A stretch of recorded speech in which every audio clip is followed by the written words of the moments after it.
So, jumping straight into this. When you open a RoboDK simulation, this is pretty much what it's going to look like. So you're going to have quite a few buttons on top, along with some toolbars. We're going to have a look at some of these commands over the next few videos.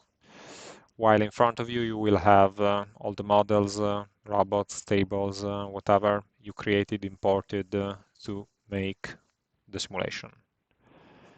On the left, you will see the simulation tree, what is called the simulation tree.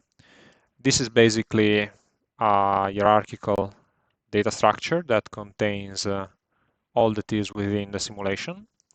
You can see that you have different objects. You have robots, objects like this table, reference frames, programs, whatever is inside the simulation is going to be inside the simulation tree. You can also see that on the left of each object there is going to be a small icon that tells us clearly what this object is, but we'll deal much more about it later. Before going any further, let's have a look at how to navigate the environment. There are actually quite a few ways of doing this. Under Tools options, you can find mouse navigation style, and you will see that there are several navigation styles. I'm quite comfortable with the SolidWorks one, so this is the one that I'm going to use and the one I'm going to refer to over these videos, but you can change it accordingly to your own preferences. With these settings, if you can zoom in and out from the simulation just by scrolling your scroll button on your mouse. You can shift the simulation around, everything that is within the simulation, just by pressing your control button and then holding your scroll button also. You press those two buttons and you can move everything around. And you can rotate the view just by pressing the right button on your mouse. So these are three ways of moving the simulation around and moving the view around. Okay, so now that we know a little bit more about it, let's start creating our first simulation in RoboDK. We can create an empty simulation just by going over File, New Station. This is what a new station, a new simulation, an empty simulation is going to look like. You will see that now the simulation tree appears as only two folders. Each folder is a different simulation. RoboDK can have multiple simulations opened at a time. Only one of them can be the active one. That is the one that is going to be shown here. You can double click on a folder in the simulation tree, in the RoboDK tree, to make it the active simulation. So you can switch from one simulation to the other very, very easily, very, very rapidly. So we created an empty simulation. Let's go give it a name.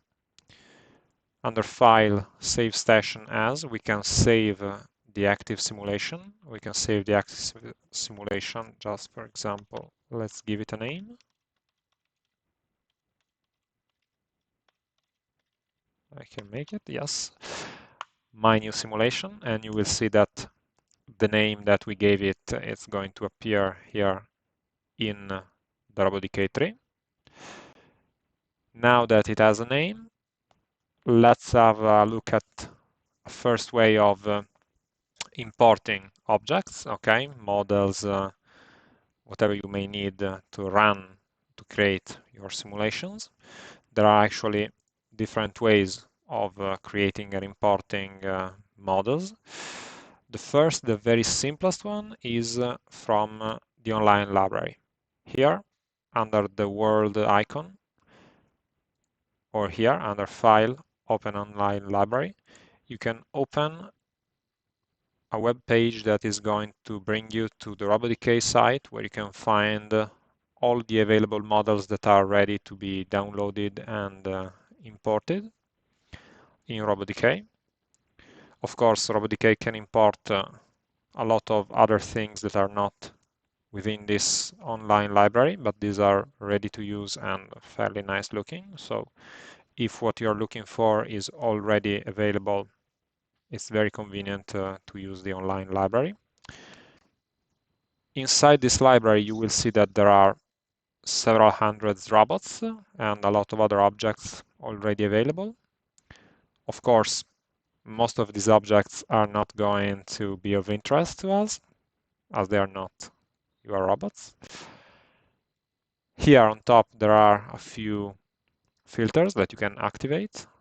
For example, you can filter the robots by brand, so we can just go and have a look at what robots are going to be of interest to us. And then we can easily download which one we want. For this little simulation, we're going to use IUR3E. So this is the one that we are going to download.